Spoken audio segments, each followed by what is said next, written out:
Okuyitira ku mikutu gimukwanira wala, bannayuganda bangi abatandise okukuba ebituli mu ddagala lya AstraZeneca erikozesebwa okugema ekirwadde ki COVID-19 oluvannyuma lw'amawanga agawerako mu Bulaaya okuli Denmark, Norway ne Iceland okuyimiriza enteekateeka z'okugema bannansi nga bakozesa eddagala lino nga geekwasa nti terituukiridde bulungi. Kyokka ekitongole ky'ebyobulamu mu nsi yonna kye World Health Organization kyawabudde Uganda okugenda mu maaso n'okugemesa eddagala lino ng'okunoonyereza ku biryemulugunyizibwako bwe kugenda mu maaso. Wano disitulikiti y'e Luweero weesinzidde n'etegeeza nga buli muntu atali mwetegefu kugemebwa n'eddagala lino bw'asaanye okukissa mu buwandiike. Disitulikiti eno yafunye eddoozi 686. Abasawo abasoba mu 1,000 wano mu disitulikiti y'e Luweero be batunuliddwa okugemebwa ekirwadde ekya COVID-19 okutandise olwaleero, wabula nga 634 beebo abali mu malwaliro aga gavumenti.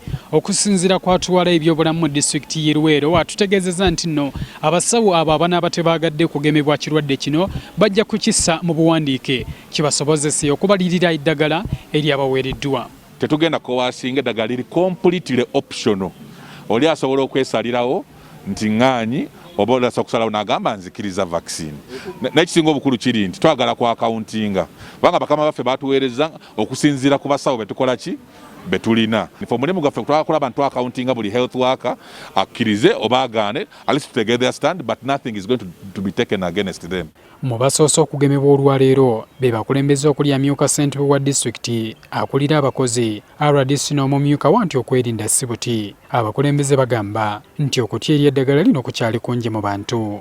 Era kyetuvudde ffe tuvaayo nga abakulembeze okulaga ekyokulabako nti vaccine eno terina bulabe. Ekyo kiri nti abantu buli kintu ekijja nga kipya abantu abamu oluusi bakibuusabuusa. Ate ne social media ekoze ekinene nnyo okuleeta fears oba okutya nti vaccine eno erina ebizibu. Ng'akufumbira ey'omutobo omufumbire ey'ebigere atwala ebyobulamu atubuulidde nga bwe bagenda okukunga abantu ku bulungi bw'okwegema okulaba nga basangulawo obulimba obubungeesebwa naddala ku mikutu gya social media. Kijja kubanga kiri eri oyo sekinnoomu omuntu kabeere musawo okwesalirawo kuba nti agenda okugemebwa oba tagemebwa. Naye nga ffe tugenda kufuba okulaba nga district nti tubawa information yonna, tubabuulira emigaso egiri mu kugemesebwa n'ebibi ebiri mu butagemesebwa. Okusinziira ku kitongole ky'ebyobulamu ekya disitulikiti y'e Luweero, abantu 17 be bakazuulwamu obulwadde bwa COVID-19 mu disitulikiti eno nga 2 ku bano basawo. Herbert Kamoga, NTV Akawungezi.